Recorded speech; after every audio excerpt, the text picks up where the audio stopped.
Good evening, everyone, and welcome to this episode of Culture of Paint. So tonight we're going to take a look through what's caught our eye over the last couple of weeks in the miniatures painting world. Then our main topic tonight, we're going to chat about things we wish we'd known about when we got into the hobby or got back into the hobby that we know now. And then we'll close it out as ever, taking a look at what the people using the hashtag paintcultists have been up to and any questions we've had from the Patreon live chat during it. Culture of Paint is aimed at a mature audience, and therefore we might use mature language and discuss adult themes. Let's talk about paint.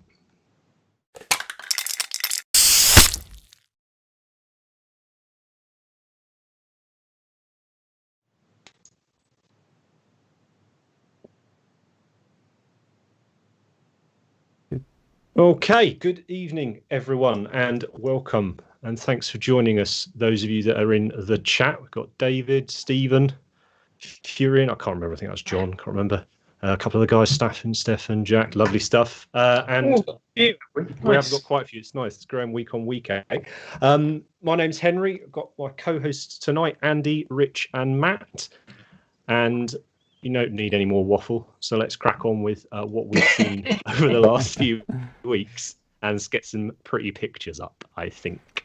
So I'm going to go first this week because I wanted to. So, what have we got first this week?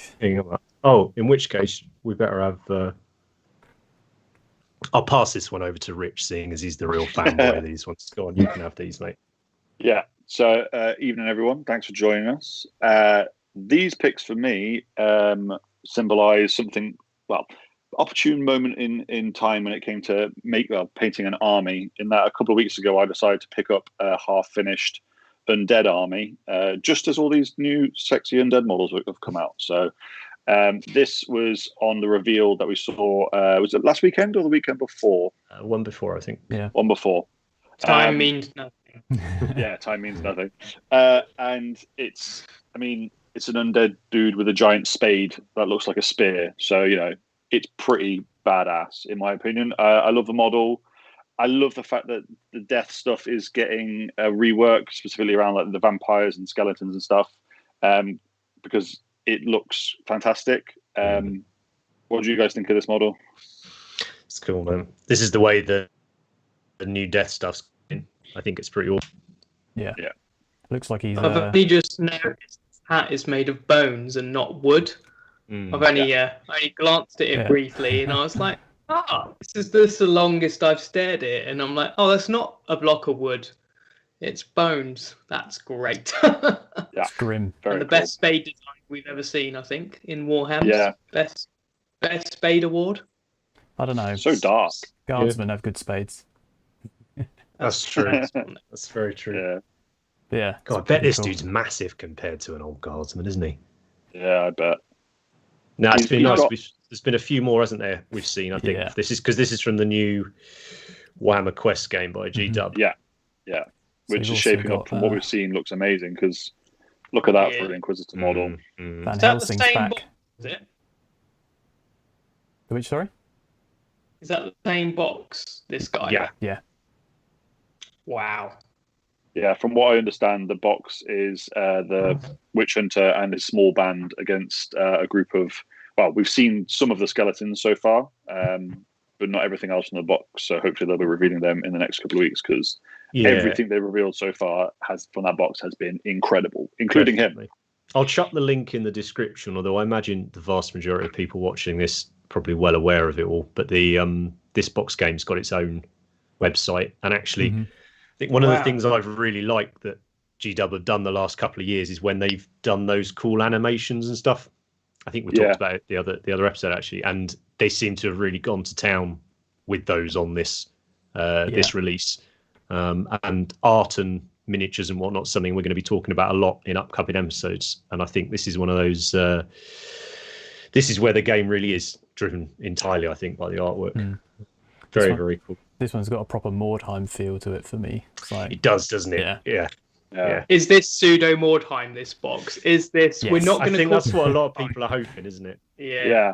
We're not using that name, but it's basically what you want. Because that was one of the rumors that boxes for painters, like a game aside, like Warhammer Quest fun and all that, but it is one of those like nearly every model in it's going to be like character model standard. Yeah. And it's usually pretty good price for like if you think you're getting like 30 odd character models. So Yeah. I'm looking forward to this one. What's next? Some vampires. War baddies. Yes, the best vampires ever. I couldn't believe it when this warband came out because we saw the lady, and when I saw the outline, I wasn't sure if I was going to like with because there was a silhouette of the hair, but it was incredible.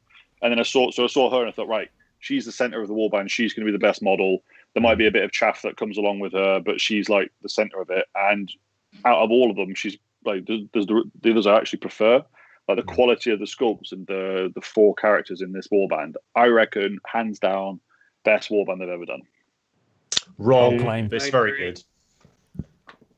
Wrong. What's better? What's better? Zarbag's kits. No. Significantly more squigs than this warband. And you've got the other. Look at that, though. Yeah. Look at those two. That dude with the mace doing that is epic. It's hard to pick which is better between these two, actually. I think the guy with the mace, but the metal hand is awesome. For me, it's the one on the right. It's got that proper zombie dragon vampire feel to it. The guy that rides on the zombie dragon. That's just really cool. Yeah, if this is what they're producing in the way of vampires, if there's any more vampires to come, then I am going to be a very, very happy boy for quite a long time. Nice. Well, it looks like we're going to get some proper soul blight, right? So hopefully so, yeah. And then this was randomly in the week that they showed this. Love the fluff behind it, that the character was thrown down a well. Him and his mates were thrown down a well, I believe, and then they've got brought back to life as skeleton. Which I think it's a bit grimmer than that, Rich. I think they were dangled down a well and eaten alive by corpse rats. Oh, that's nice. Great way to go. So we can hit, mature themes pretty early on in the episode. Right. and his eye patch, though. It's pretty cool, isn't it? It's got a bit of a thriller pose going on. Yeah, they've all got a bit of that, haven't they? And as we'll talk about later, the Warhammer meme crew didn't take long, did they, to get their hands on these lads? Yeah.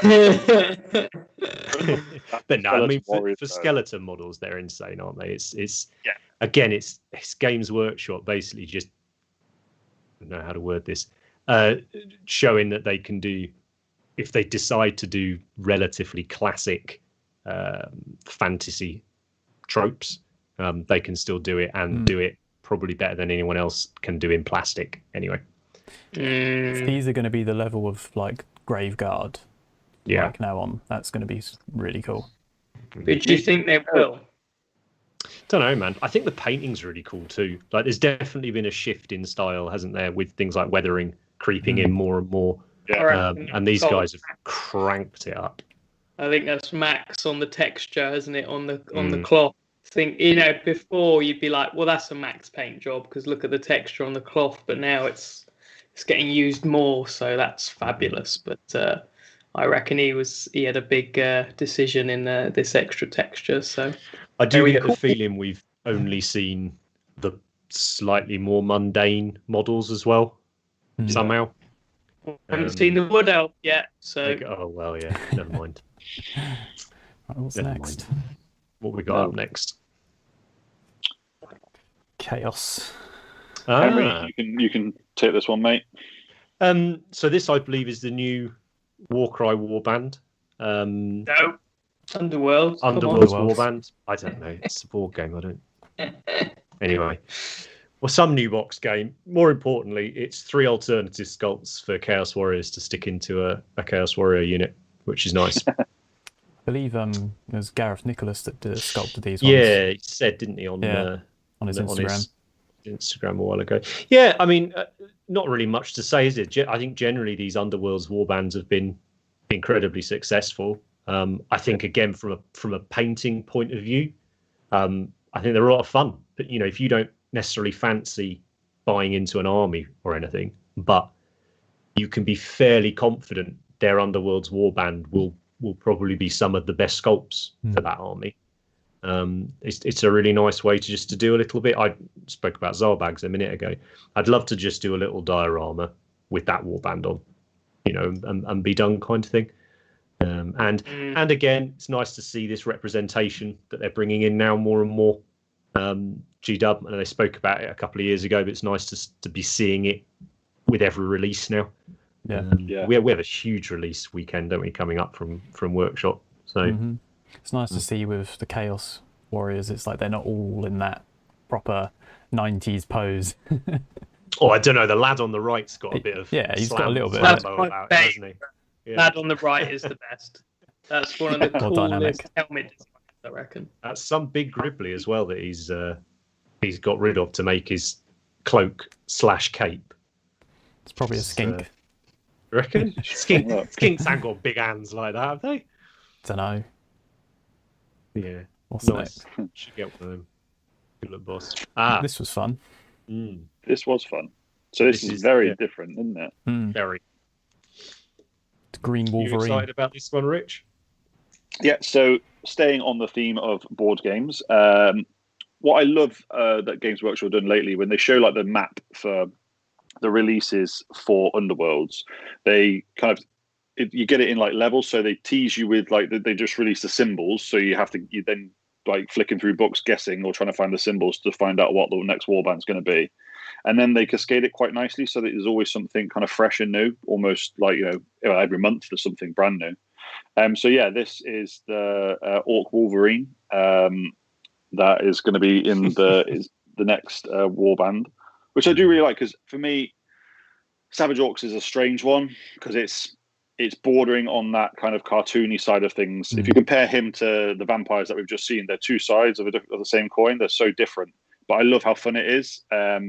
I think, if this is what the first one's like, I think the warband will be brilliant. Well, we saw the silhouette, didn't we, at the bottom of that article? And you and me were chatting about this a few weeks ago, weren't we? I'm really hoping, and it looks like they're going to get a plastic shaman or whatever they're called. Which is very, very exciting, because as much as I like the slightly different posed generic troop dudes that they put in there, I think it's much more exciting when you get a character that's usable in the main army, right? And it's like a new sculpt for you. Yeah, exactly. Yeah, and maybe you don't want to use the warband in the army, but you can use the model itself. It'd be nice to have a Savage Orc that aren't all going, raise the roof or whatever. Yeah, I know what you mean. Cool. So next up is right. So Magnus. Go for it. This is your pick, Andy.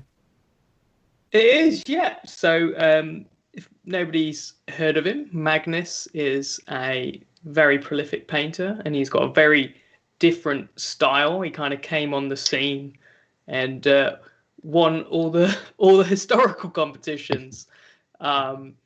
And he's got a really nice desaturated style. So this is a historical model which has got non-metallic metal on, which isn't always the done thing, but it's not in your face non-metallic metal. And I mean, this shot is a very interesting take. I'm not sure I've seen non-metallic metal done like this ever before. And that corner on the shield really does feel like sunlight's hitting it, but it's still dull, isn't it? It's not like it's not chrome or super shiny. There's a little bit of Kirill Kniv feel to it, but it's still Magnus's thing. And I think he's a very unique painter and definitely worth looking at. So, Magnus is involved in Nordlys miniatures, right? I think he's just sculpted for them. I don't know if he's part of it or anything. I think they're just sort of friends, because he did a sculpt for them. He can sculpt as well, so he's pretty epic guy. So definitely check him out on the Instagrams and all of that stuff. But mostly for this shot, I think the metallic metal. Again, we're seeing there's still progress to be made in that technique, and I thought this was really cool, really, really cool. That bright spot on the shield is just so Like if you put a shield of the sun that's shiny, that is what it would look like. It's just so bright. But covered in texture as well, Yeah. right? So good. Very cool. interesting. Cool. So what is next? Another one of your pick, Andy's. Yeah, just two busies from me today. Yeah, I thought this was just amazing from Dave again. But I picked it because I think it's definitely one of Dave's bests. It's kind of all the things he does well. Interesting lighting, some kind of coloured lighting, soft skin, smooth finish. It's all those things, but I feel one of the best because everything's so cold. It's one of the most atmospheric. Yeah, just really, really cool feel to it. You can tell it's nighttime, you know, like you don't have to tell the person, oh, I've tried to make it look like nighttime. It just comes across. And I think that's really cool. That's my favorite view, that one there. It's like the moon's just great. Illuminating it from that side. Yeah. It's not very big either, is it? It's a small bust, yeah. It's a small one. The face is like thumbnail size, but Dave makes models look enormous because of how smooth and well rendered it is. But yeah, it's not a big figure, but definitely one of the most convincing sort of moonlight atmospheres I think I've ever seen. Yeah, this the transitions in his shading is just so well done. Like it's and all the texture in the skin as well. Probably doesn't come quite across on photos, but there's so much texture in that skin. So good. Yeah, just another classic Dave. But yeah, for me, definitely one of his best, I think. And we only just included one of his in our top 20, our top 10 rather, from 2020. So next up is right. Yours. So this was what I was going to go first with, but throw me under the bus. So, yeah, this is the Forge Temple on Instagram. A chap called Hauke. I've known him as a hobbyist for a long time now. We used to be in the same sort of podcast chat groups and things like that about 10 years ago, and he's always been a pretty prolific hobbyist. But he's recently really fleshed out his Heresy Dark Angels project, and he's one of these guys who's sculpting and converting chops can match their painting chops and all the rest of it.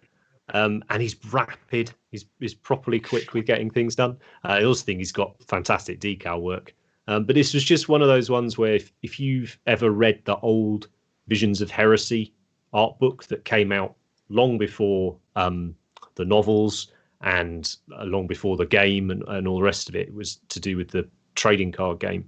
I think it's got a lot of that feel from it. It's some 30k and 40k Space Marine things can blend a little bit, I find, but I think you sort of look at this and you know it's not modern, it's, as it were, in world modern.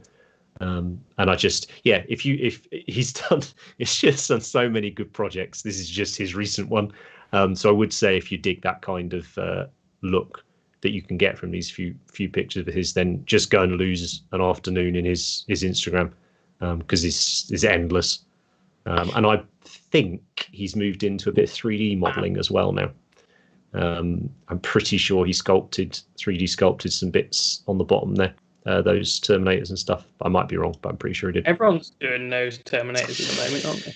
That's the in thing for Heresy, because they're getting no new models. It is. So it is. Let's just do it ourselves. Yeah, that's pretty much the way it is. And now there's the ability and the whatnot in the community, so it's pretty exciting. But yeah, this was just, we all often bang on about that whole artwork and miniatures thing, and this for me is really like looking at a load of artwork but on the table. I'd love to have a game against this one day. It's amazing. So yeah, just really, really cool. And those models are nearly all the normal dudes, I believe, are based mainly on the newer like Death Guard plastics and stuff. So they're proper chunky. So yeah, nice. Real nice. So next up is... This is me. This is you. So I'm a big big fan of Alan's work. His Cawdor gang that he's working through at the moment is probably my favorite Necromunda project that I've seen. And this is kind of the next step. All the models are really converted. His conversion skills and his painting skills are amazing. The way he sculpts is brilliant too. And I love this model. It's, I've seen quite a few people do some different things with that's Castellan Robot. I believe it's Castellan Robot. But this is just amazing. There's so much atmosphere to it. It's such a cool idea. It's almost looks medieval, but AdMech at the same time. I love the use of his colors as well. It's dark and moody, but then there's punches of light with the yellow. It's amazing. I think it's great. Very cool. Yeah, it is cool. That makes sense, doesn't it? Stick a castle on his head. Yeah, why not? It's almost got like a Studio Ghibli style look with that head on it. Castles in the Sky vibes. I was going to say, like if Howl's Moving Castle was really violent. Yeah. Really. Yeah, very cool. Nice. Dig it. Yeah. And I think it's another one of yours. Yeah, this is Captain Tom's Orc Blood Bowl team, which he's doing currently. Doing very quickly as well, which I find really cool, how quickly he manages to get through them. But I love Orcs. I think they're great. I love the colour that you can bring to them as well. But I especially love the way that he's done the skin on this, all the different other colours that are in there rather than purely the green. I think it's a great model. That kit is brilliant. But this is probably like the best version of it I think that I've seen. Is that the new Blood Bowl box? Yeah. Right. So the new Blood Bowl box, I think it's season 2. The Orc half of that box. This is one of them that he's doing at the moment, but I think he's doing the whole thing. Nice. It's awesome. I love it. I love how bright it is, how vibrant it is. I think that would look amazing on a board if you were playing a game. That's one of the good things about something like Blood Bowl is you can take your time over the force because it's so small. So I also love extra... the fact that you can just flock or tuft the entire base, and it's correct. Yeah, like, you're allowed to do that. And then you did a little bit of white paint right on the. Yeah, just everyone's got a white line on it. Yeah, I've been playing a powerful amount of Blood Bowl online over the last month or so. It is, great game, great minis, and it feels like they just haven't really put a foot wrong since they brought it back a few years ago. Like the teams are just fantastic. Certainly the plastics they're just fantastic. It's tempting, isn't it? That box, very tempting. Very. So next up is my pick. So Ironkeep Studio. I love how clean it is. Like for a white mini, it's like white's not the easiest paint to paint sometimes, and it's just super clean, super crisp, and just really good. He paints a lot in I don't know. They paint a lot in sub assemblies, don't they? I think this was mostly in bits, which is right.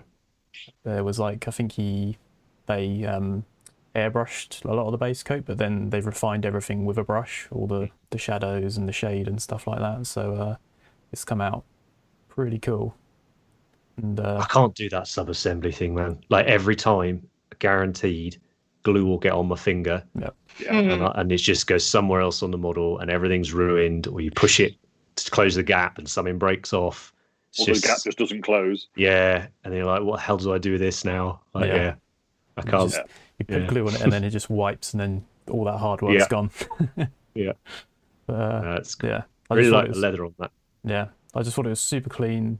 There's little bits of like damaging and weathering, which is like just enough and not overdone. Yeah. But it's pretty cool. Yeah, really nice. I think that was it. Really nice. Yes. So this is something we were chatting about earlier.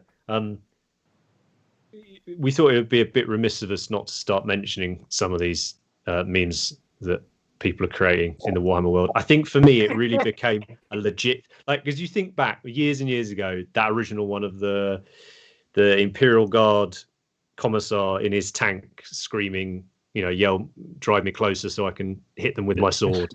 I think that was sort of the nucleus of it. And then we had the amazing Abaddon Gilliman tennis match a few years ago. But there was one I saw this week that I posted to the guys, and Matt suggested that perhaps we needed to start celebrating these as a legit form of Warhammer artwork. So as and when we find a really good one, I think we're going to start chucking our memes of the week up.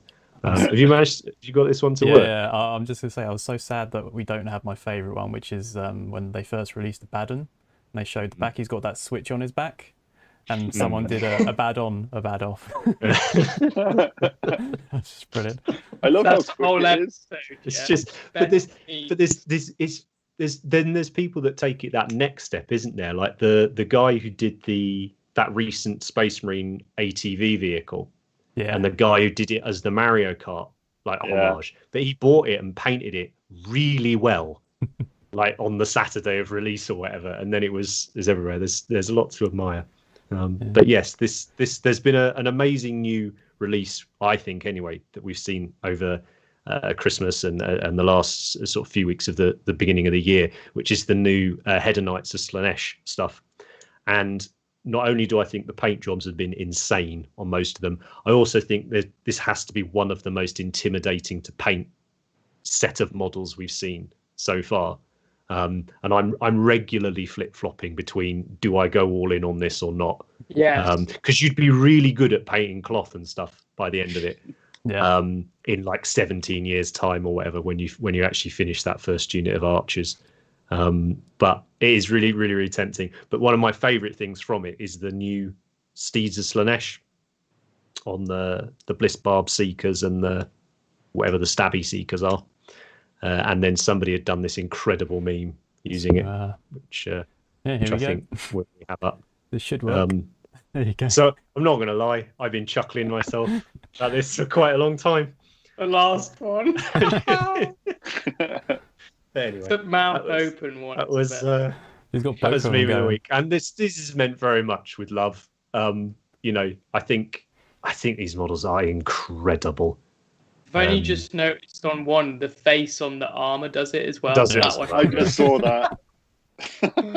I love how they've I know the meme's hilarious, but I love how they've managed to get the glassy eye thing on them, as if they're absolutely wasted on whatever.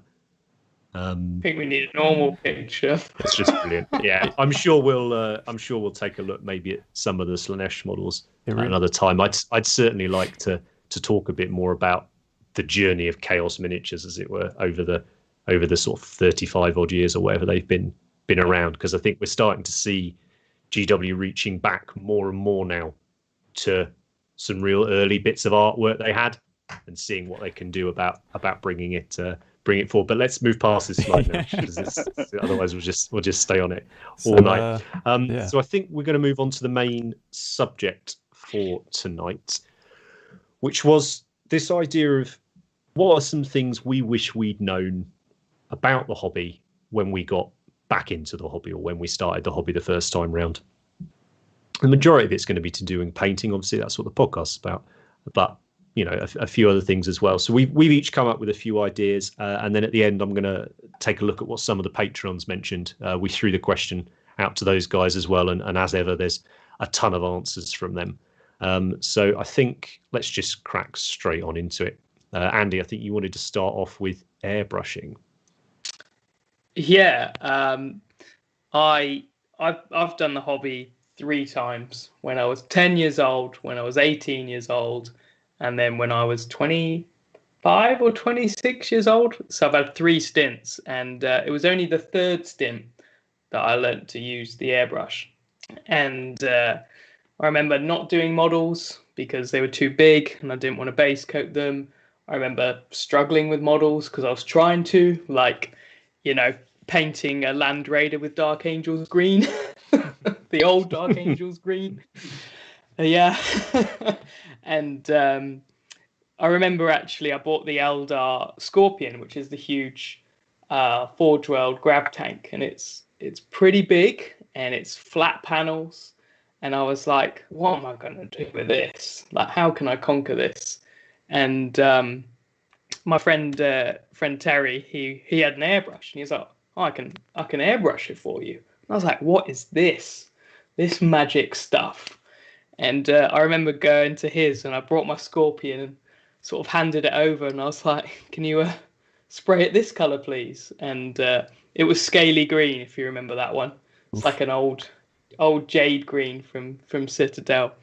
And I just remember him spraying it and getting a perfect even coat, and I was like, "This is incredible." And I didn't actually get an airbrush then. I just got him to do that one job, and that was me done. And then years later, when I finally got into it, I remember sort of having the feeling that we get a lot of questions about now. Obviously, we have our own airbrush, so we're always getting questions about that and doing airbrushing classes.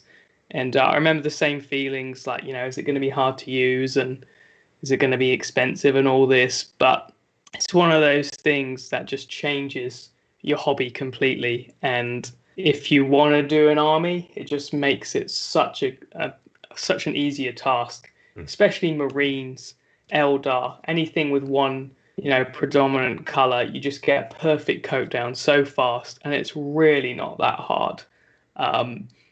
And we've all got those models as well that are on the shelf and we're never going to paint. And if we didn't buy one of those, then we could probably have an airbrush set up. So it's like, I don't know what you're talking about. Yeah. So I just think that I wish it's one of those things I got into much, much sooner. Yeah, that's kind of it really. But I wanted to share that little story because I remember it clear as day, like watching it, these flat.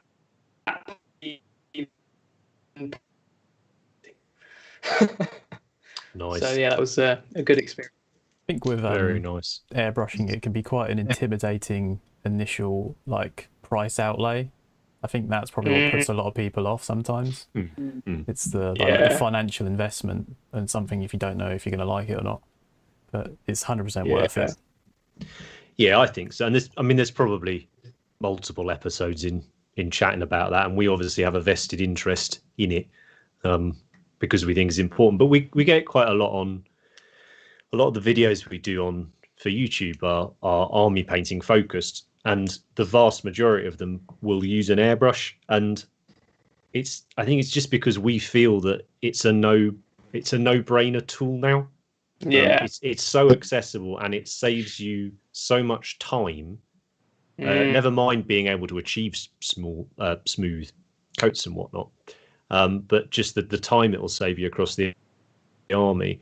And sort of people go, can I do it with a brush? And it's like, well, yes, of course you can. Like, absolutely. But it's the same way as I wouldn't try and do an eye lens with a massive dry brush. I'm not going to try and paint a tank, like Andy said. I'm not going to try and paint a tank with a size 0 with a size 0 Winsor Newton or whatever. So it's funny, when I started mine, I got back in at whatever it was 10 years ago or so ago, and I just went on YouTube, and the first video I saw was a guy painting a Forge World Chaos Warhound Titan, big thing. And I was like, well, if I'm going in, I'm going in. So that was the first model I painted fully when I got back in. So I ordered that, an airbrush, because it's American. I ordered that, an airbrush, oil paints, the enamel paints, all of these things, and that was just it. Then sort of that was the journey back in. And I think an awful lot of what we do on Cult of Paint, or certainly when the classes I tend to teach, it's just trying to bring that excitement and stuff to people that. It's like, oh my goodness, look what's out there. Look at these other things we can use. And I do think it's the airbrush is such a significant part of that now. Not to say rattle cans don't have their place. I get that not everyone can do it, but yeah, man, I can't picture trying to paint an army without an airbrush. It went from being something that, for me, it went from something that I didn't really know about. I finally then bought one. I didn't buy a particularly expensive one either. I bought a really cheap one, and I bought a tiny little makeup compressor that was about that big. It didn't have a tank on it, so it was just constantly really loud. And the first time I've used it, the paint was so thin, it just drowned the model, went right into the recesses, looked like a wash. I was like, okay, that didn't work. Second time I did it, was too thick, blocked the airbrush. And then I actually put the airbrush away for about 6 months or so. I was like, that's it, right? Not doing this. Yeah. This doesn't work. But it's like anything when you learn it new. You're gonna make mistakes. You're gonna mess bits up. You're gonna potentially ruin different things. But it's just the practice. I think because I'd worked with a brush for quite a long time before I got the airbrush, I was so used to it that I didn't really like the feeling of actually I don't know how to do this. Yeah. But then persevering through, now I commission paint. So if I didn't have an airbrush, I'd be in pretty big trouble. So it's gone from something, and again, it's like it's a tool amongst other tools. It has its place. There's some things that I think you need the standard brush for, definitely. But if it comes to army painting, you can't beat it. Yeah, for sure, man. Go on, we'll do it. We'll 100% do an episode on extolling the virtues of airbrushing, and we'll try and be balanced and look at why you wouldn't. But yeah, it's incorrect anyway. You would, but we'll give it a go. So let's crack on with this one, because otherwise I think we'll chat about the airbrushing all night. Rich, you were gonna take the next one. It's the idea of sort of finding people to talk your ideas through with. Yeah, when I got back, I've been in the hobby. I've been in and out twice. So I started quite late, actually. I was in sixth form the first time I ever went into a games workshop. And kind of got into it that way. And then it was about 6-7 years ago that I got back into it for the second time. What made you go in at first? I know that's not what we're talking about, but what made you go in? I actually got into the hobby through the graphic novels. So I used to get the graphic novels from the library, read through them, and I was like, what is this Games Workshop thing? Yeah. And I kept looking and kept looking.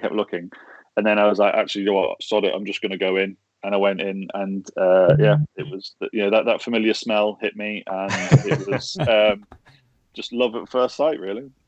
Nice. Yeah. But then, like the second time, I didn't have anyone else. None of my actual friends from home and stuff were all too interested in going out and drinking, and it wasn't really for them. And I didn't really have any way of sort of sharing or talking to anyone about it. And I did it for maybe a year or two before I met Andy. And then we started talking about hobby that way. And just like the difference that made, and then being introduced to the community and being able to share what I'm working on social media platforms. I know social media has come a long way since I first started, but just the level of, interaction that you have with people from all over the world, the level of motivation you get from seeing these fantastic pictures that people post online of work that they've done, and just like the community as a whole is probably my favorite thing about the hobby now. Like going to events, going to weekends, that's seeing friends that you only see at those things. That's the bit that I think I wish I would have kind of thrown myself into a bit earlier. Like my first first Golden Demon experience, that cemented it. Like I'd never been before, not even when I was younger. And then I went to one, I was like, this is what I'm going to do forever, pretty much. That's cool coming quite late to it. I didn't realize that. Yeah, that's cool. Like everyone talks about like Old Hammer, and I'm like, yeah, Old Hammer. But there's like, no, that's Mid Hammer. I'm like, wait. Yeah. late Mid Hammer, yeah. Yeah. No, that's nice, man. That's nice. There's so many avenues, isn't there, now, to get that sort of core, if you want it, that core support group, or if you just want to blast your work into the ether and have randoms hit the like button, you can do that plenty too. I think it's because you would have because originally it would have been forums, right? That's so that when I got back in, it was forums, things like Warseer, Bolter and Chainsword, Daka, things. What was it? The Cool Mini or Not forums. Actually, when I got back in, GW even had their own forums, and that was pretty cool. Like you sort of start to meet people, and then you got Facebook, Twitter, but I think Instagram was the one that just exploded it, wasn't it? Yeah. For certainly for the painting side of the hobby. But it's I know what you mean about I found you can quite quickly talk quite intimately with people you barely know. Yeah. Because you keep it on topic, obviously you keep it to do with the painting and stuff, but there's almost that, as soon as you realize that they're as nerdy as you about that painting, it's like gloves are off. It's like, oh great, so I don't need to pretend anything else, right? Let's just talk about it. Let's spend 14 hours talking about the right color of purple and and all the rest of it. it's good times. It's certainly helped out this last 18 months or however long it's been now. Yeah, imagine what it'd been like now without the social media platforms, trying to get through the lockdown without being able to sort of share within the hobby. Like I've seen some really fun ways that people have been interacting, like playing like Underworlds on 2 laptops and 2 camera phones, like while Skyping and having stand-in models because you can't go and see anyone play with them. They've been able to play, which is cool. I mean, that's kind of the thing. Social media's opened up this hobby world like massively. Like everyone is totally accessible to everyone else now. There's no real, oh, I need to find this obscure forum and just happen across it. But it's just there. Boom, hashtag. I can find everything I want. It's great. Yeah. It is, man. So I'm just having a look at the chat. There's sort of people mentioning how they got in. I was like you, Mike. It was basically Heresy was pretty much straight in. So it was Forge World was the way back in. And if only, then maybe that's something I wish I'd known then that I know now. But, you know, the I could buy 5 resin Space Marines for £30 or whatever. I could buy significantly more plastic ones. But it was today's memory came up. Sorry, that was today's memory came up was myself and Rich's first Heresy weekender. It was like 6 years ago on this day. I was like, wow. Oh, we could do events, and that was a big one for myself and Rich. Like, absolutely loving events. We were like, this is those weekenders were immense, weren't they, man? No events this year, and also I can't believe 6 years ago. I think that's kind of the thing. Events are so key to this hobby now. It's like Golden Demons, you've got all the painting comps. Like there is really nothing like the Warhammer Fest weekend. You just spend the whole weekend up there with people you only see at that weekend, unless you go to another painting event. It's just great. Yeah. Stefan's just saying in the chat, it's never too late to get back in. His dad's 65 and he's just got back into Warhammer. That's no dope. Way. Fair play. That's the year to do it. Retire, and then that's your hobby. That's the goal, mate. Great. That's the goal. So who was it recently? Was it Phil? I think it was it Phil Collins? Oh, damn it. I don't want to get it wrong. Some big music star, rock star, like during lockdown, just came out that he'd spent like the last 20 years or whatever building this like replica model railway of like New York or something, and all the rest of it. It's like, what else is I gonna do with like huge amounts of free time and loads of money? It's like you got was it Rod Stewart has a massive train set? Yeah. That's cool.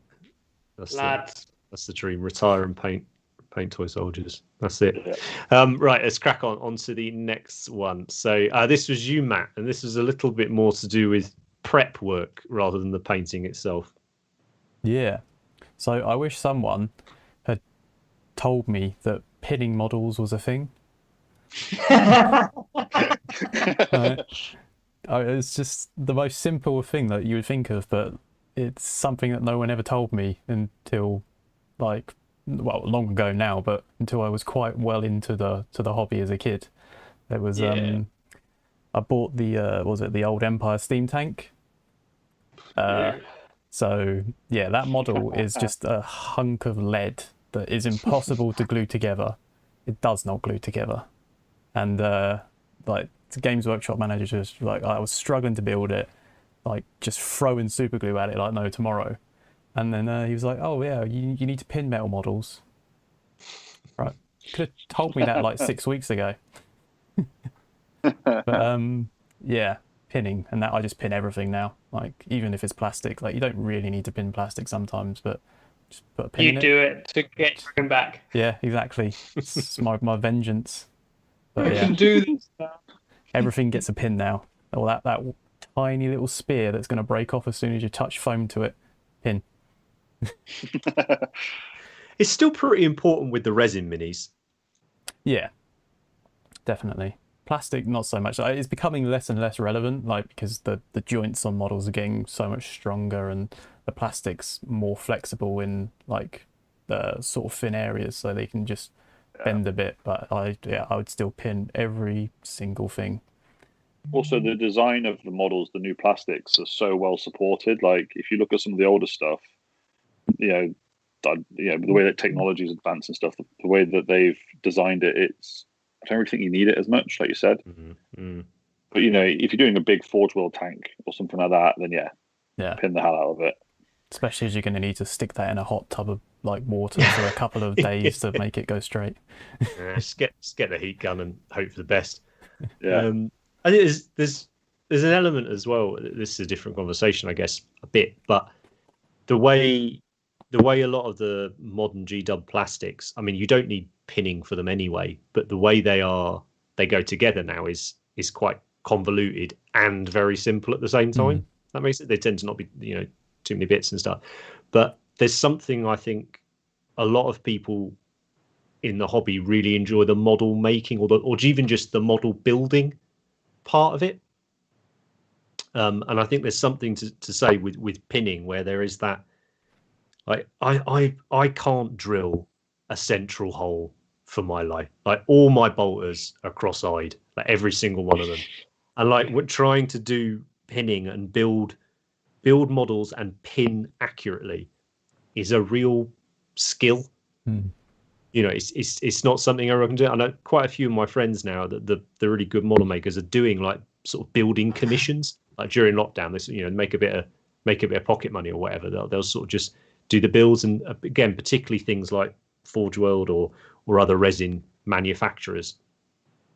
It's just, you still really, really need it, because I mean, I've been painting a Sigismund for someone this week, and I have broken 4 pieces off him just basically by looking at him.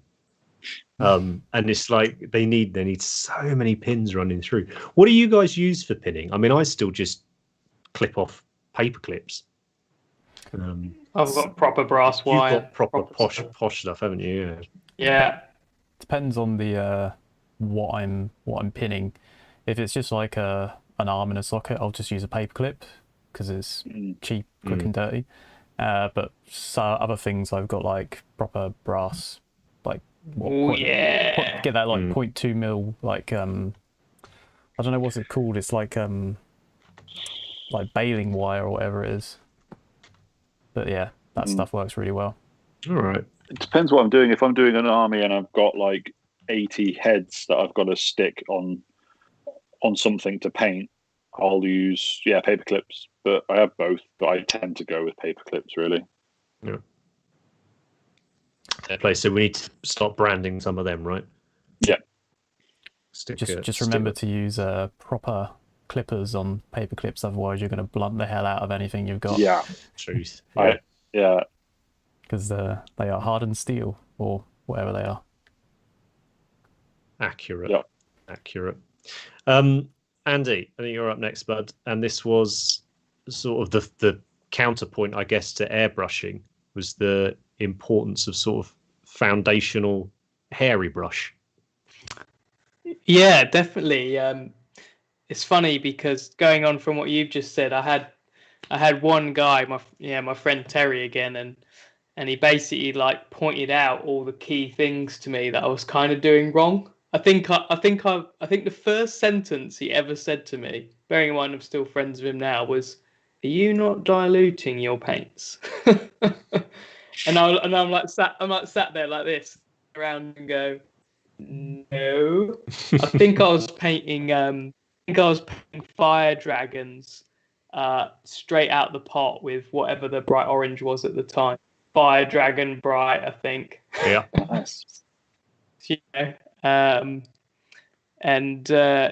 was like, you got to add a bit of water with those paints.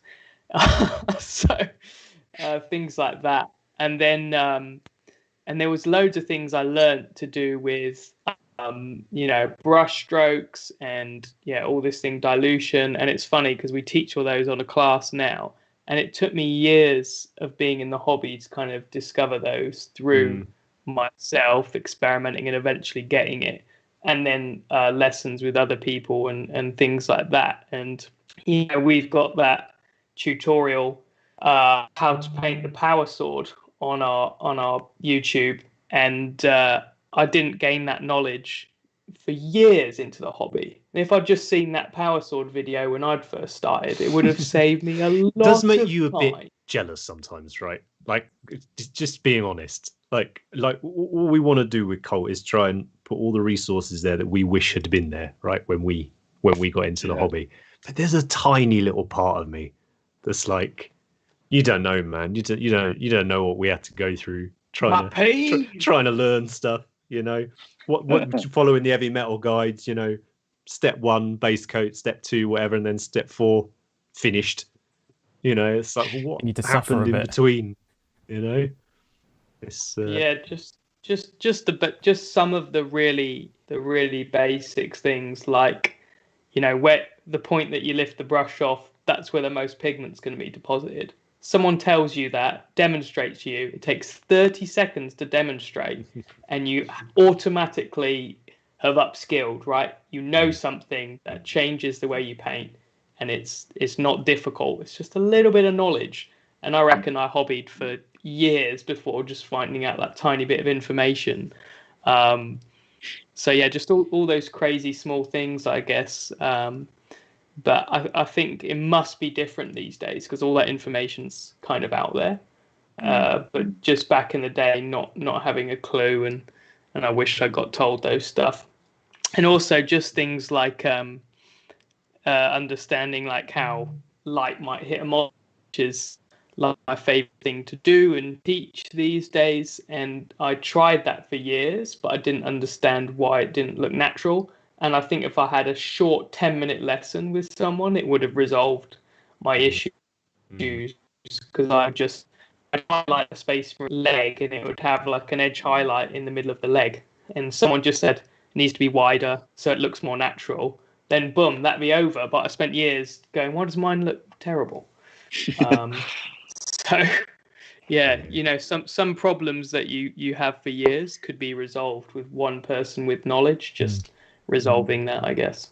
It's kind of an interesting, I wonder what I wish I'd known getting into the hobby is now, because so much information is available. I wonder what the new thing is. I suppose there's elements, isn't there? Even though all this information is available, it's more widely available, I guess. Like, it was still available when we got in. It was just harder to find. And there's still, you know, I'll still come across a YouTube channel or an Instagram profile that's got like tens of thousands, you know, hundreds of thousands of followers and views and all the rest of it, and I've never seen it before. You know, within the hobby I'm talking about. You know, and it's it'd be really interesting. I mean, we've covered a fair few, quite a broad range there. I mean, yes, we've talked about certain tools like the airbrush, right? Is even compared to 6-7 years ago, or whatever it was when we were getting in, it's now a lot more accessible. But then you've got the slightly more, not theory based, but you know what I'm talking about. You're looking at utilizing the community, looking at utilizing tutorials and stuff. When we asked the patrons earlier about this, so we ahead of time fire out what we're going to be talking about on the show to the Cult Paint patrons, and generally get a bit of feedback from them. And they're quite a chatty bunch. So, and they're watching live at the minute as well. So those are the people you can see nattering away on the right hand side. But it was a similar mix. There was sort of people saying, oh, really obvious stuff, you know, like get a good light. You know, a good lamp is so key to painting. True. You know, it doesn't have to be an expensive one by any means, but just good light can make a big difference. But there's some interesting ones like Paul Keating. I'm sure Paul won't mind me saying his full name. We've known Paul for years and years now. And he's just said, just paint. Don't get hung up on watching hundreds of tutorials and reading loads of theory. The best learning is just painting. And that's coming from a guy like, and Paul, I don't think I know anyone who's worked as hard as Paul has over the last 5 years or whatever to improve their painting. You know, he's done tons of classes. As he said, he's looked at tutorials and everything, and you can see that progression. But it's actually only in maybe the last 18 months, I think, when Paul has just been hammering through stuff, so it's repeating what he's learned, refining it, solidifying it, and then all of a sudden, you look back and think, my God, look how much better I am than I was even a month ago. It's just that there really is no. We spoke about it a little last episode, didn't we? But there really is no substitute for painting. No. The amount of projects you can do in your head and fail in your head, you're not really going to learn anything from them. Yeah. No. Finish not perfect. Yeah, exactly. Yeah, we need to hammer that home a little bit more. Yeah, a few other people saying similar to what you were saying, Andy, the idea of sort of paint consistency. It's such a core idea or facet of painting that it just perhaps doesn't get discussed a huge amount. And then you get those trite little phrases like consistency of milk or whatever for airbrushing, which doesn't help anybody, right? So yeah, so what else we got on there? I'm just having a read through them now. Sam's going, I wish I'd known how out of control it can get. Yeah. Too late, buddy. Never. It's too late. That's epic. That would be good, actually. This is how much money you're going to spend in the next 10 years. I need to put like a little sign on the boxes when the fun stops. Stop. Yeah, stop. Yeah. When the cabinets are full, stop. Yeah, don't buy another one. It's nonsense. Don't ignore that. That's poor advice. Buy more. Just buy more. Retail therapy. So whatever's going to get you through, just go with it. Let's have a look on here. There's some really good, quite long answers on here. I should probably have read them through and condense them down a bit. Dry brushing is one on here, and that's a fair point as well, because that's one of those light bulb moments of the model can go from very, very basic to suddenly looking interesting with one technique, can't it? And I do feel like GW are really focusing in on making models that dry brush well and take washes well. Yeah. And actually, for a lot of people, that's a very rewarding process. Yeah. I know my buddy actually who does the odd bit. Used to play a lot of Blood Bowl with. Like he once or twice a year he'll do a bit of painting, and that's exactly what he'll do. A little bit of contrast paint, a little bit of dry brushing, and it's just a really nice way to spend a weekend, sort of thing. And you have something finished at the end of it that doesn't look like the bare plastic that you started with, and equally doesn't look like just awful. Yeah, I think dry brushing gets a bit of a bad rep, but it's a hell of a process. If what you're after is something painted quite quickly, it is a hell of a tool to get you there. It's definitely got its place. I'd have said I dry brush on probably at least every other model that I paint. There'll be some sort of dry brushing on there. Yeah. I mean, it's perfect for basing. It's like you're not going to wet blend bases, are you? Yeah. One of my favourite things is when like miniature related stuff turns up in something mainstream. And do you know the film Super 8? Yeah. So there's a bit in it, and it's like a little boy and a girl, and she goes round his house, and he's got his trains, and she's like, "It looks so realistic," and he goes, "It's dry brush technique," and I was like, "Yeah, it's so good," and I was like, "It is realistic. It's fantastic." I do love it when the hobby crops up in like TV shows and stuff. Exactly. Like, there was a TV show, I think it's Archer, where he says, just like Andy in my Warhammer guild and that kind of thing. It's like, yes. Have you seen these Zoom calls that obviously everyone's having to do now? And there was some vaccine expert or whatnot was on the Beeb the other week, and he had a rather splendid bookshelf behind him of like all the codexes and all the rest of it. Like, awesome. He also had the Nurgle book in there, which I thought was quite funny. Nice. Maybe not too PC. It's funny when you see someone and you don't know that they're a hobbyist, and you're like, you're one of us. Well, that's the paint thumb, isn't it? That's often a giveaway. Yeah. Or that's less than the paint thumb. The primer's nail. Nail. Yeah. The goth nail. Yeah. I just get that at work all the time. when I didn't used to work in the hobby. It was like, oh my God, what have you done to your thumb? I was like, nothing, it's just paint. Yeah. I'll try and find this clip for you though, but it's the way he says it. He's like, it's dry brush technique. It's brilliant. We need to use that. We need to use that in a We video. need to memify it. Yeah. Yeah. What else we got going on? So I just add something Sebastian said, and this was going to be one of my points. I think it probably will end on this one to keep the segment on time. Mm-hmm. He wished he'd had a wider introduction to miniatures painting when he got in, by which he means other brands, and particularly other brands of paint. I think there are, and that was going to be one of my ones. Just open your eyes. I wish I had known about all of these different brands of paints. As I said, when I got back in the second time, I kind of did, because that was my way back in, was through this YouTube dude who used Vallejo, which I'd never heard of before. Oil paints or all of that sort of thing. But I do hope that is something. Well, I hope that's something more and more people are exposed to. But we still do get an awful lot of people come on classes or ask us for their advice, and they always want to know, what's the Citadel version of that paint? And it's quite hard sometimes to sort of say, well, pick whatever's the closest color. But if it was better than the one we were using, we'd be using that one without sounding like a bit of a dick. I think if you look at any of the tutorials we use, there will be at least probably 3 brands of paints that we use on a model. Citadel have some fantastic paints. Vallejo has some fantastic paints. They also have a bad and black. But exactly. They've also, all those brands have also got paints that are either awful, just flat out awful, or paints that perhaps aren't best suited. Even though they're the color you want, they're not the best suited to the job you want to do with them. Like I said, trying to dry brush with an air paint or vice versa, kind of thing.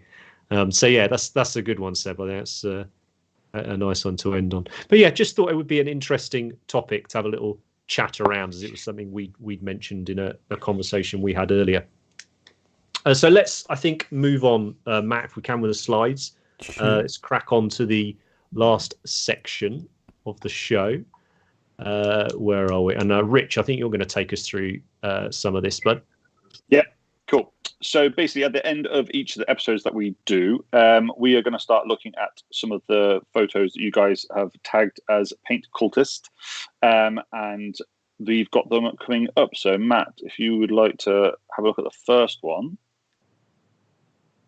Sweet, man. Yes. Yeah, it's worth saying with this, guys. We didn't think that the hashtag would take off perhaps quite as much as it has, and we're at the point where we simply can't go through everyone that's been tagged.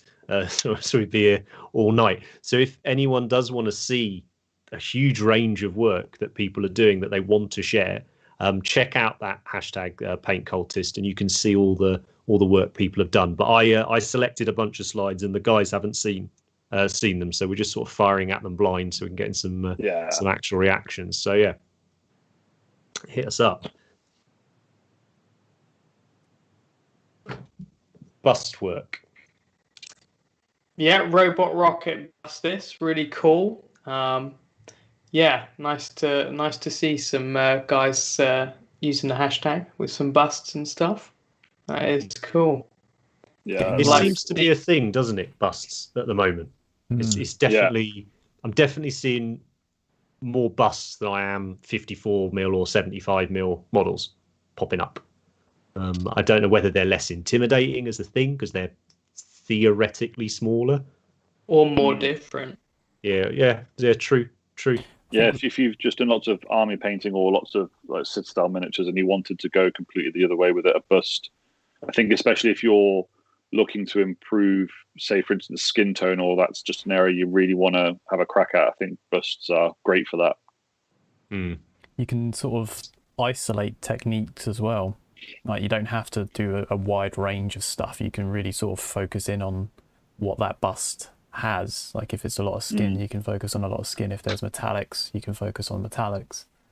It can be a nice little introduction into them. I'd like to see this one finished, so hopefully, Clayton, you finish this, and then we can check back on the hashtag and see where you get to. But awesome start for sure. Yeah. So next very up cool. is Big time. Yeah. Titanicus. Very cool. Yeah, so I mean, there's probably a bit of a theme. Ones I may have picked. Things that I think it's just I got a massive stonk on for Titanicus at the moment. But it's more this week as well. I was just quite surprised at the variety of what people are painting that they're watching. But I'm loving the decal work. I think it's decal work on this. I might be wrong. It might be freehand work. If it is, I apologise. But that's, I guess, probably a big compliment. Great compliment. Yeah. If it is, you can't tell the difference. You know, I found doing decals on Titans, the Titanicus, the small scale stuff, quite challenging. Just because of the scale of it, the idea of how big would these things be in real life and all the rest of it, and would they just have one massive image or not, and then weathering them up to look correct, as it were. I did a whole series on Patreon, sort of just this obsession with trying to keep everything in the scale, as it were, on the model. But I would this harks back as well to what I was saying earlier about a lot of modern GW kits being quite unique in how they go together and a bit odd sometimes. The Titanicus kits are the complete opposite. They're a proper traditional sort of model kit. They're beautifully designed, you know, really well cast and all the rest of it. I'm planning on building some Titanicus this week simply for stress relief. Like I probably won't get to paint them for ages, but I just hankering to actually build some. But I thought this one by Tetsugaku-san is amazing. It's really cool. It's got me wanting to throw a few more colours, I think. Nice grim dark style. Yeah. Very cool. The way. The only way. So it is the way. Next up is Hey. That's nice great. Beastman. Yeah. Very cool OSL. It's great, right? Just very cool, right? And this, correct me if I'm wrong, this is a Underworlds one, yeah? Yeah. Just perfect. Like a nice modern Beastman sculpt, super dynamic. And the more I've looked at this today as I've done it, the more impressed I've been with the paint job. Yeah. It's just I find, like, personally, I find certain effects a bit of a turn off. And for a long time I wasn't mad on NMM, and obviously your tastes change as you go, you know, I'll end up enjoying NMM and vice versa, but I've often found OSL object source lighting or off source lighting I think can be a little, for me anyway, I find it a bit jarring. I often feel like someone's just sprayed the side of their model with a color. Yeah. Whereas I really like how this dude's done it. I think it was his first attempt as well. Really? I'm pretty sure. If not, he was trying to develop the skill. I think he might have had a couple goes, but I think it was his nailed it first go. That's great. Really thought about it, and classy OSL, eh? It's just great, like, to the point where I was looking at it going, has he just stuck a coloured lamp or whatever? You know, it's like, is that just, and then you like look at the bottom, you're like, oh no, it's legit. Like, it's big fan. And I think for something like really Underworlds works really well, doesn't it? You know, you can go super themey. OSL is one of those techniques which can be quite frightening because it's the very last thing almost, and you kind of like, am I going to screw this model up that I spent X amount of hours on? It's very cool. I think it's also one of those things that people can use a bit too much as well. Like they can throw a OSL at it, or it's a bit too like over the top sometimes. Whereas I really like how subtle this is and how even it is across the whole model. It is subtle, right? Even though considering it's on a lot of the model. Yeah. It's the more I look at it, the more I really do like it. Like I am quite tempted to have a go at something like that. I hadn't perhaps thought so much of OSL from a fantasy point of view. I think in my head it's always been screens and things like that, you know, like the classic Space Marine, whatever it's called, his little gauntlet, his Game Boy thing on his arm. You know, you see that done a lot. But I'm just wondering, like something like that Zarbag kit, if you did the mushrooms and the base as those, is it phosphorescent? You know, the stuff that glows in the caves. Yeah, that'd be cool. I think could look really, really cool. But yeah, it's super keen. Pretty sure Space Marines wear Fitbits. That's what the glow thing is. That's it. Yeah. So up next is steps in. I love the conversion. That's very cool. This is it. Speaking of Space Marines and OSL. Nice. I chucked this one in for you, Rich. Yeah. Great conversion from the Nurgle kit. We're seeing a lot of that, aren't we? Yeah, it's because it's Mark III, but right? Yeah, it's Mark III in a sort of bigger, slightly chunkier, more exciting style than the traditional Mark III, because they are very like, I'm a Mark III Marine, whereas these are a lot more expressive. It's really cool. I really like that a lot. Good conversion work, good paint job. Nice. A lot of effort's gone into getting rid of some of that Nurgle stuff as well, because that model is got a lot of detail on it. It's very like icky. Nurgle. Yeah. Better without, I reckon. Yeah. Great. It was a tough one, that, wasn't it? They went all in on sculpting the gribbly bits. Yeah. And when I built one of the Plague Marines the other week for one of the tutorials, and I messaged Andy straight away. I was like, this kit's phenomenal. But I think I have to agree, for my taste, I prefer a few less tentacles. But I love the Forge kit. Got to admire the absolute nonsense they managed to sculpt into some of them, like how the things come out of the Marine and stuff like that. Yeah, that especially original Forge World kit, beautiful. Especially these easy build, those little push fit ones from the box that came out when the Primaris Marines first came out. They're very cleverly designed the way that they go together, so that you do get all that detail in there as well. It's awesome. Yeah, cracking job that. Got some clever people at G-Dubs. They do. I'm correct if I'm. Is it another Maxime who did a lot of the Nurgle stuff? Core code. Yeah. And he had the. Oh, I wish I could remember his blog now. He's not blog D'Couzes. Yeah. If I remember, I'll try and stick that in the description. But if I remember right, he did that amazing Nurgle War Machine conversion. Core Lord. Yeah. Core Lord of Skulls one. Basically, they went, "Oh, your Nurgle stuff's really cool. Do you want to do the entire new Death Guard range?" And I mean, I know a lot of the guys, if not all of the people that work for various hobby companies, are super into it. Like, they're massive nerds. That's why they do what they do. But I think sometimes some of them are maybe more artists, and this happens to be their medium. But I love it when you see someone like Maxime, who's clearly a colossal like Nurgle geek, get to sculpt. It's like Dream Army. It's it's really, really cool. When I will note that down, because it's really worth checking that blog out, because there's some incredible miniatures on there. Pastorel, Maxime Pastorel. Blog because when you look at the new, is it the same person, or am I getting it wrong? Yeah, he did Mortarion for sure, and Corbet's the other one. Right. The two Maximes at GW, but I'm sure that Pastorel's the one who did he did like the Vermin Lord into some horrible thing. Yeah, Demon Prince. Epic hobbyist, basically. I think he won. I think he won Golden Demon with like an Eldar army.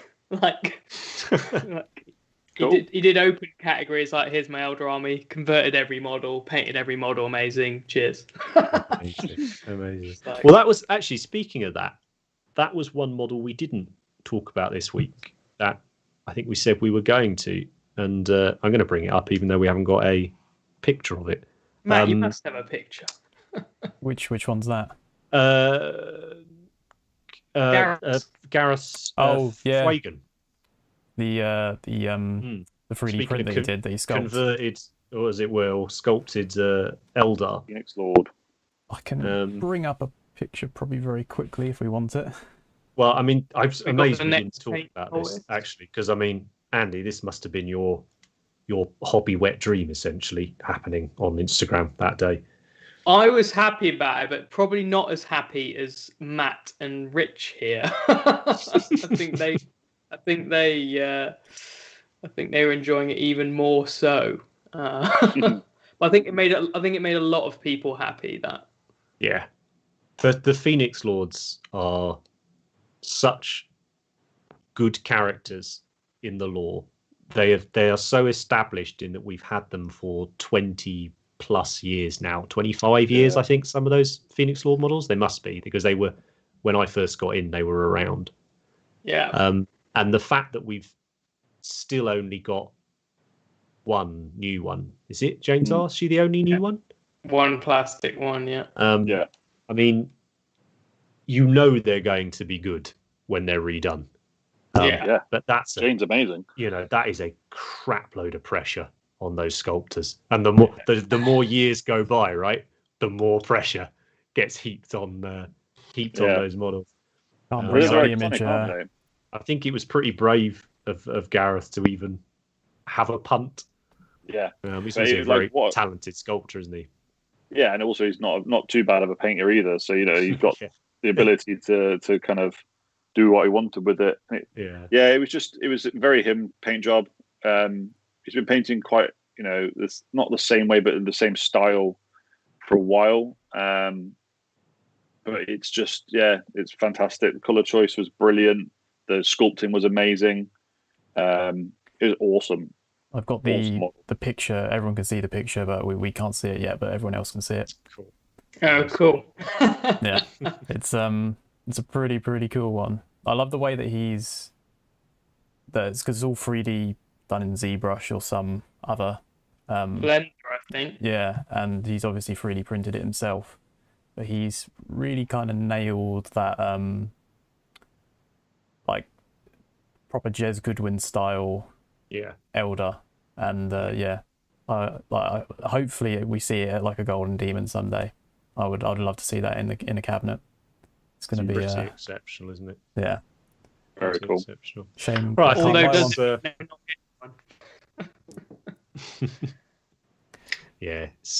nice to see. I love little things as well, like the back banner's still there. You know, like the that is old school. It is old school, isn't it? But no, I think that's a great one to end on for tonight. I think, guys. I don't think we had any more slides, did we, Matt? Remind me. I think we had 2 more. I was totally wrong. 2 more, so we will definitely go through these. These are the best ones as well. Because they're the elves. I know, I left them to the end. Unbelievable. So this is epic. Speaking of elves, so this is quite old. This model now, really, it was one of the first plastic clam pack models we saw, wasn't it? Character models that I think Brian Nelson, did. You need to skip to Purple Elf. But it's nice. It's nice to see them still relevant, as it were. For me, the spear is the cool bit on this. This is I mean, if you ignore the elf, the spear is banging. Keen on that. I mean, the elf's pretty cool too. It's got its cool pigeon as well. He does.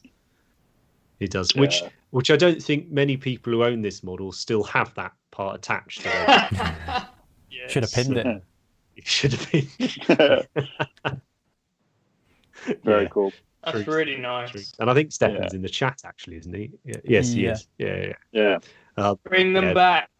Bring them. Come on, let's go. Wanderers. Absolute belter, yeah. Really enjoy that. And come on, let's have another elf then.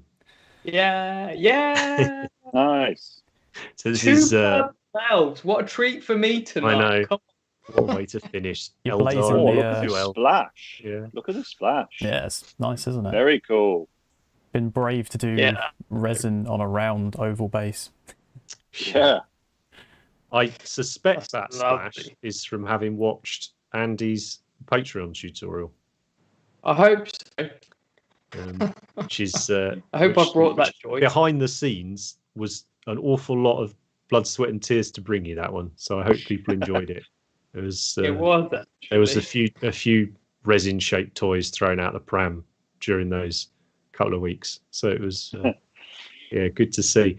Now you're working on your Lumineth army now, aren't you, mate?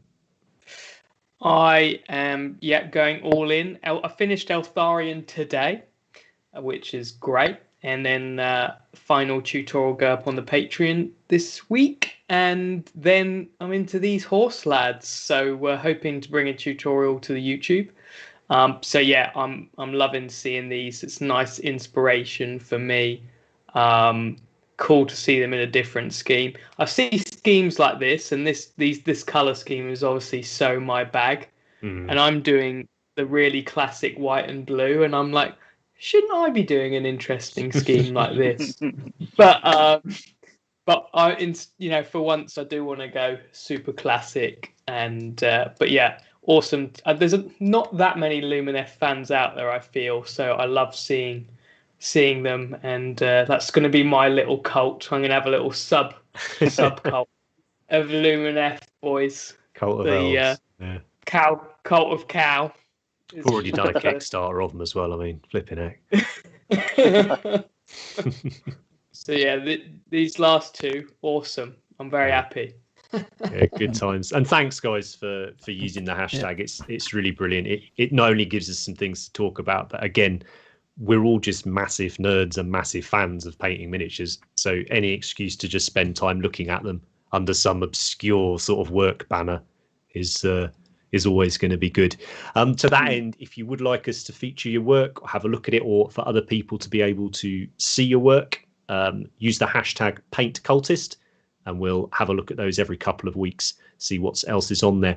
So I think we'll close out the show there, guys. If you do want to know anything that we're up to, whether that's on YouTube, whether that's on Patreon, then keep an eye on our various social media platforms. We're on Twitter, we're on Instagram, we're on Facebook, all the usual ones. And if you've ever got any questions, just reach out to us on there, or feel free to drop us an email. Check out the website. There's details on there of how to get hold of us. We'll see you in a couple of weeks when we will be hopefully talking more about Slaanesh stuff, I expect, because I think that's dropping in the next couple of weeks.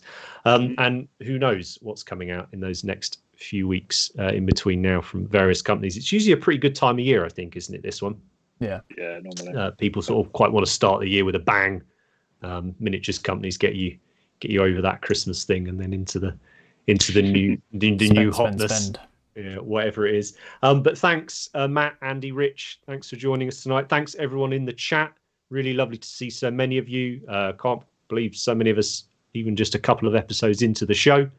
So we'll keep working hard if you keep watching, we promise. So check the social media, guys, and we will see you in a couple of weeks. Peace. Bye.